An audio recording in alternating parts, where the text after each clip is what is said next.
Man, I feel like it's been 3 months, but it's probably only been about a month since I've been out in the field. I'm looking forward to hitting the fields, if only for a few hours today. I've got an afternoon to hunt. I'm glad you decided to come along. Let's see what we can dig up.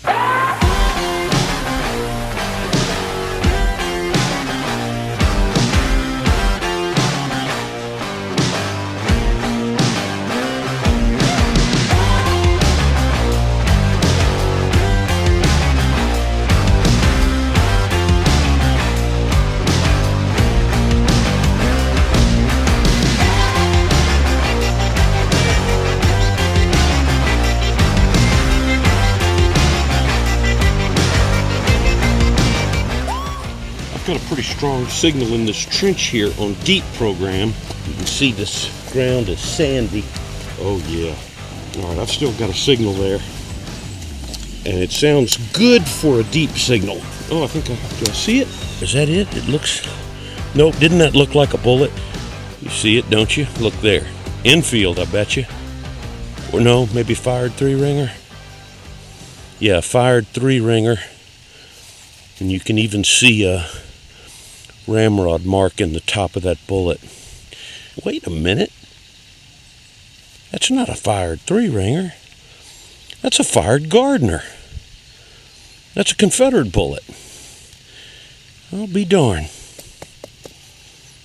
Hot dog. So the Southerners were pursuing these artillerymen in these trenches. Found that one Gardner bullet. And that's about it. Oh, looky there.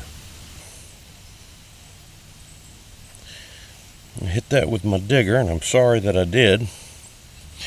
I think that's a Confederate infield bullet. I'm hunting in a new spot I've never hunted on this farm before to find a Confederate bullet pretty close to the surface. Very close to the surface. Got a decent signal here, and I've dug it out. Don't know what it is yet, so right there. Oh, I see it. Do you? All right, that appears to be about a .45 caliber round ball, probably.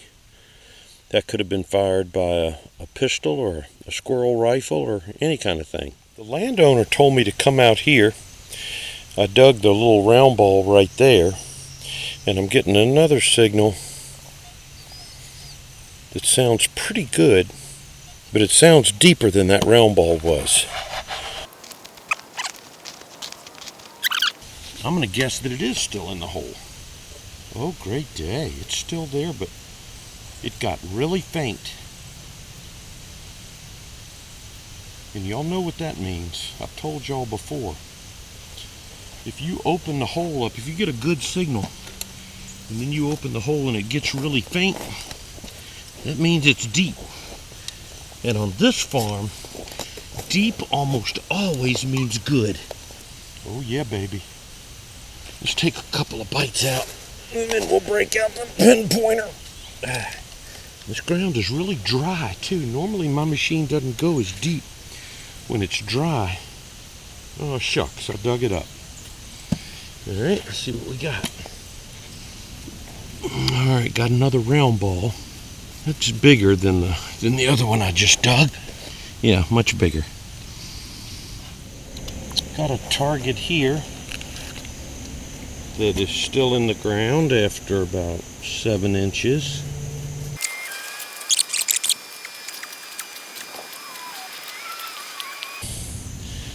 Sometimes you can get a ghost signal and you ain't got what you think you got. I've hunted a long way without finding anything, but I got a good signal here, so we'll give it a shot. I see a little bit of white just to the left of that bug, right there. Yep, that looks like a bullet to me. I haven't found anything for quite a ways. All right, there's a fired 3-ringer.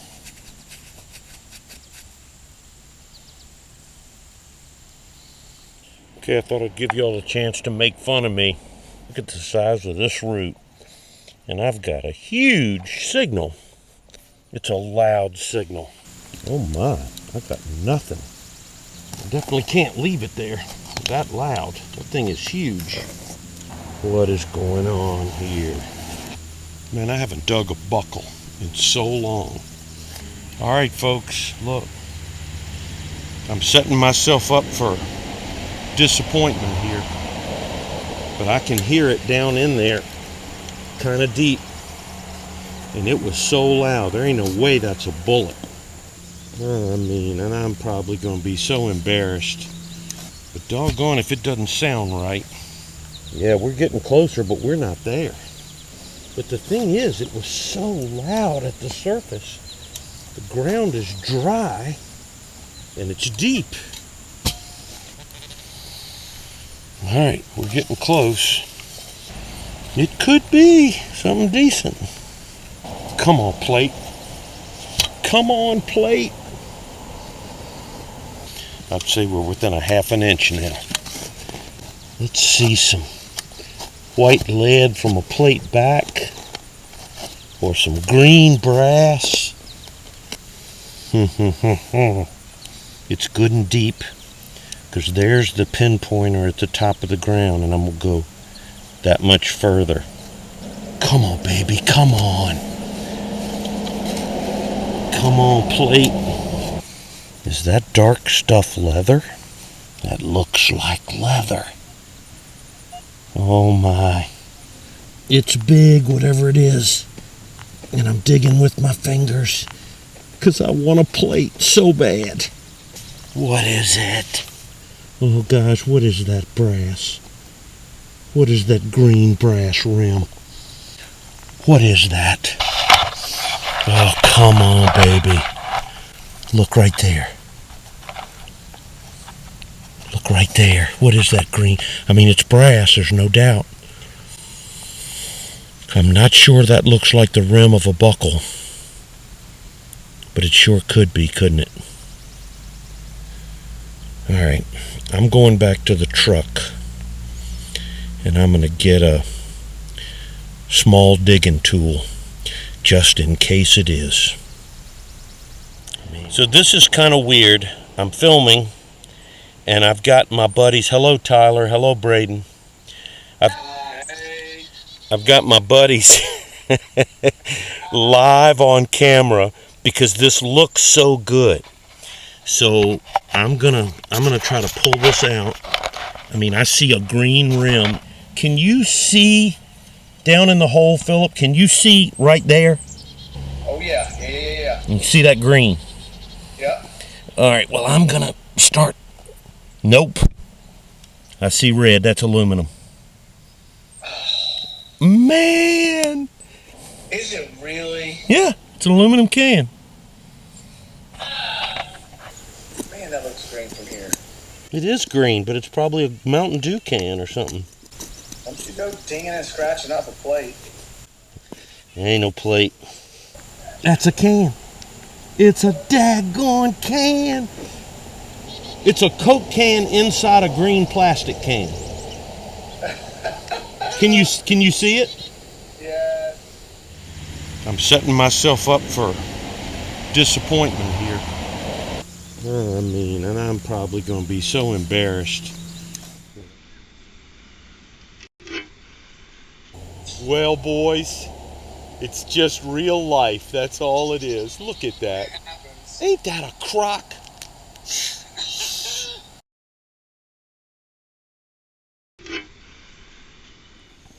I'm digging a nice strong signal here that sounds like a bullet. I'm still trying to get over the heartbreak of that daggone Coke can in a plastic cup that sounded like a buckle and was deep. Let's see if it's within hearing range. Yep.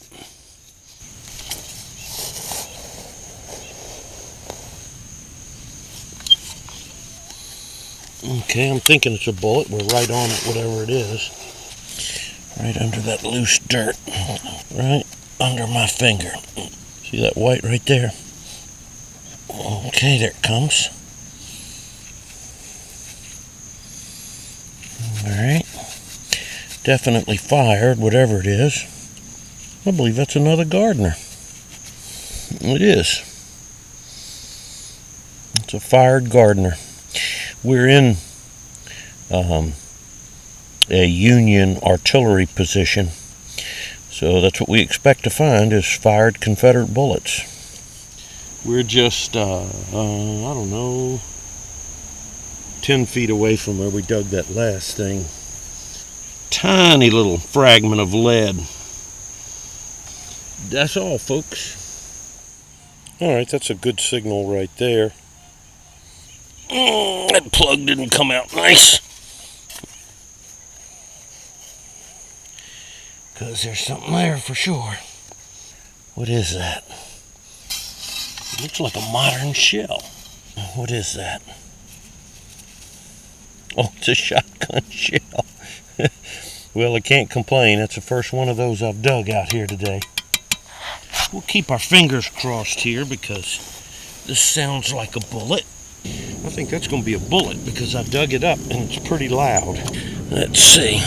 It's a lead round ball. Fired. But anyway, that's a Civil War 58 caliber round ball. This is a nice consistent signal here. This is what I'm looking for.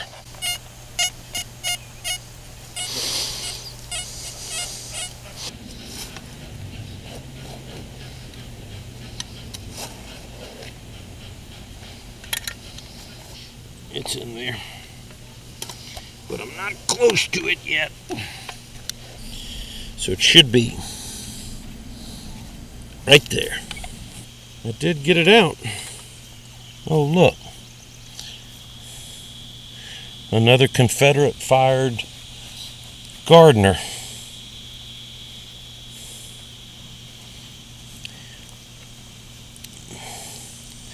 So there's a good example of one that, you might say, I'm not going to dig that. I don't think that's a bullet.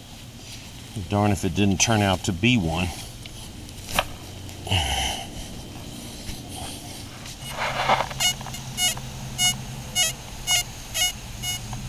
It's almost got a little double tone, sort of a warble. Is she down there? Yes, deep. It's probably 6:30 in the evening now. I didn't start till close to 3 o'clock.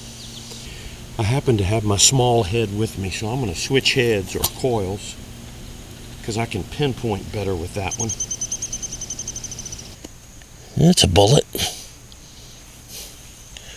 Yeah, there's a smashed up. There's another Gardner, another Confederate Gardner. Found a lot of Gardners today. None of them dropped, all of them fired. That old boy hit something with that. I don't know what he hit, but always makes me wonder what he hit. Was it a person? Did a femur put that big dent in that bullet? It seems like you never hunt and stay consistent all day. Either it's really good early and then you run out of relics, or it's kind of slow early and you start hitting relics near the end when you need to go home. Well, sometimes it's consistently bad, but it never seems like it's consistently good. The shadows are getting long, but I'm finding, all of a sudden I'm finding a lot of bullets. So here's another signal right here. All right, we hit that one dead up. It's right in the bottom of the hole, but I've got a little ways to go before I get to it. So let's take a good shovel full out and then listen. See if we're a lot closer. We should be. Yeah, right there. Maybe take another little bite out.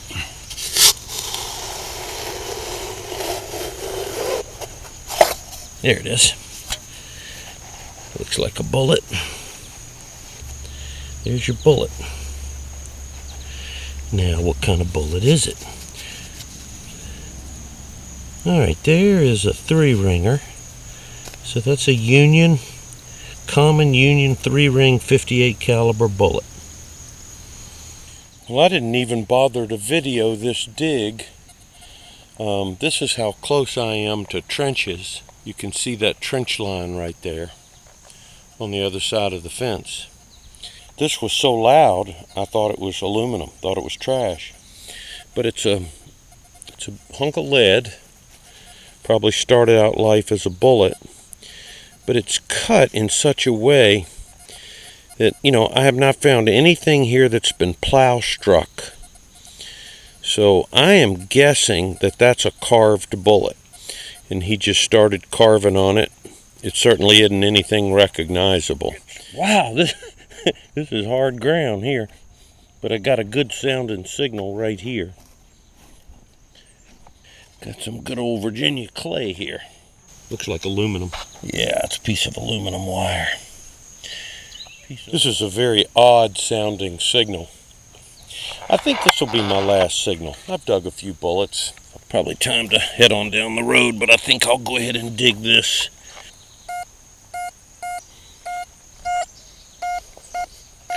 You hear how that's just a real straight, monotone sound? No warble at all. That does not sound good to me. Yeah, I can hear it. I don't have any guesses on what this could be. I do not think it's a relic. If it's a Civil War period relic, I'll be shocked.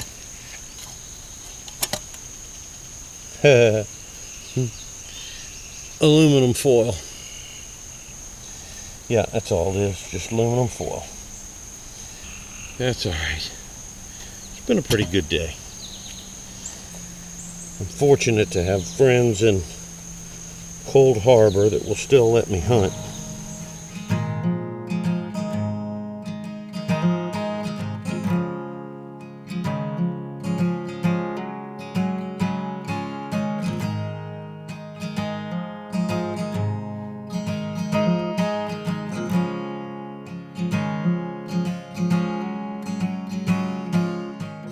I thought that today, in my little look back, and by the way, if you're a new subscriber to the Battlefield Walker channel, when I'm out in the woods actually relic hunting, I always, at the end of my videos, go back and show something found from the past. Today, since all we found was bullets, I thought it would be a good day to talk about some Civil War bullets. So I'm going to start with the most common Civil War bullet, the .58 caliber mini ball. Now, this bullet was a new design during the Civil War, and they had a lot of old muskets still laying around from earlier years that were much bigger, 69 caliber. So this is the same bullet, only in a 69 caliber. You can tell the difference. You can see how much difference there is. And then this bullet I just found recently, and it's really got me stumped. I'm hoping one of you will know what I've got, and maybe you can help me out. It looks exactly like a 3-ringer .58 caliber Union bullet, but it's .52 caliber. I'm really interested in what that might be. Probably the next two most often found bullets on the Civil War battlefield is this Sharps carbine bullet. Most Sharps carbine bullets are either flat based, or they have a little dimple base, or they have a slight cavity in the back. On the other end of the scale is a .58 caliber round ball. These were used mostly in smoothbore muskets. You might have heard people talk about a buck and ball. You have a buck and ball if you have the original .58 caliber ball and the 3 bucks that were affixed to the top of it that went with it. The idea was you fired this load, which was the 3 buckshot and a .58 caliber ball, and you quadrupled your chances of hitting something. So if you've just got the bottom .58 caliber big one, you have a .58 caliber round ball. If you have the little small bucks, you have a buck.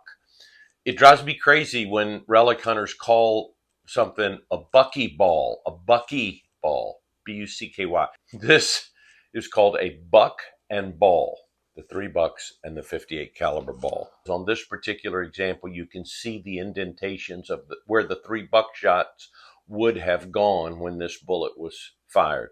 Next on the list, a couple of Confederate bullets. This is a Confederate Gardner. Just because something has 2 rings does not necessarily make it Confederate. In this case, it does. This is an Enfield bullet made specifically for the London Tower Enfield rifle.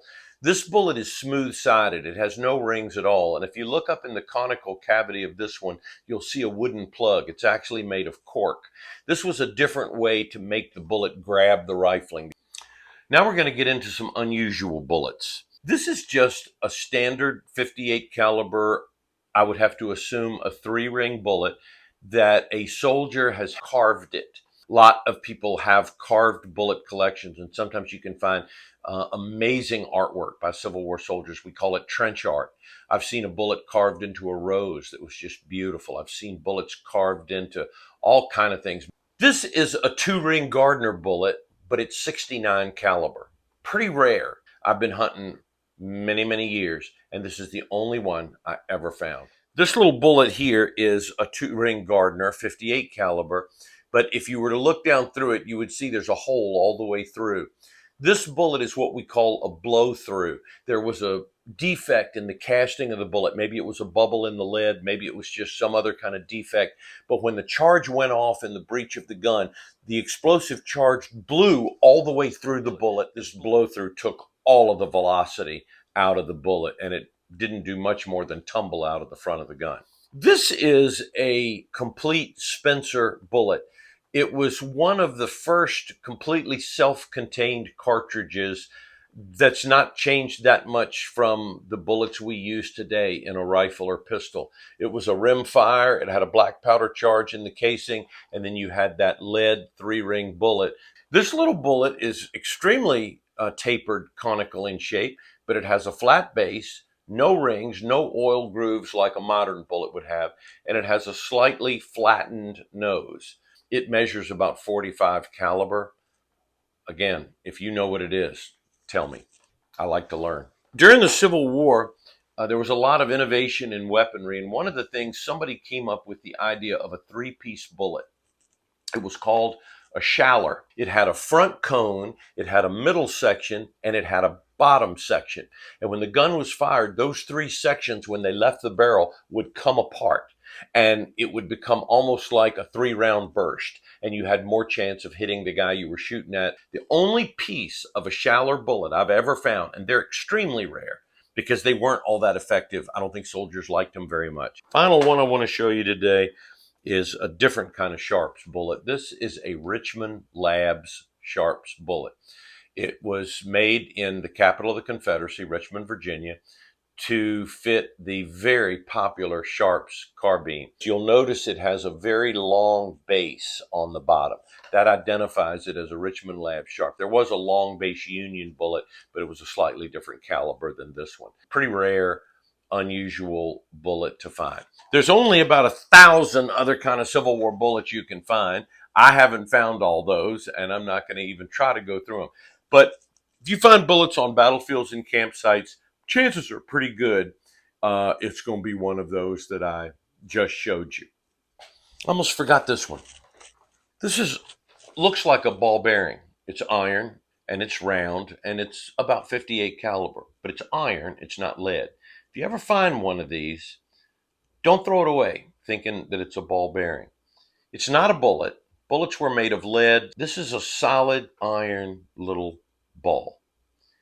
And this went into a cannon, believe it or not. They had a tin can, about the size of a coffee can, that would slide down the barrel of a cannon. And that tin can was full of these little things called canister shot. It was a terrifying weapon. Basically, when you loaded your cannon with one of those coffee cans full of these, you were basically turning your cannon into a shotgun with a bore about that big around. It wasn't effective at all at long distances, and it didn't do any damages to trenches and forts. But if you had infantry charging your artillery position, you would load it with canister, and you basically turned your cannon into a shotgun with absolutely devastating results. I remember reading a Civil War diary once where a Union soldier was talking about advancing on an artillery line. And he said, as we neared the line, we heard that terrifying order: load canister. He said, as we approached and the cannon fired, the 2 men beside me disappeared into a pink mist. I cannot imagine a shotgun that big around shooting dozens and dozens of these into tightly packed men attacking a trench. And when I find these bullets, I always wonder, these bullets, each one has a story because each one is connected to at least one soldier. And some of these bullets are connected to two soldiers, the one who loaded it and fired it, and the one that it passed through on its way to the dirt where I found it 160 years later. How many do I have in my collection that maybe passed through a man and ended up in a Hanover County field where all these years later I would come along and find it? That's part of the wonderful, terrifying, but intriguing mystery of the relic hunt. If you've enjoyed what you've been watching, please subscribe to the channel. We'll be returning to the field, doing a little more relic hunting soon. Until we do, I'm the Battlefield Walker. You be good and say your prayers.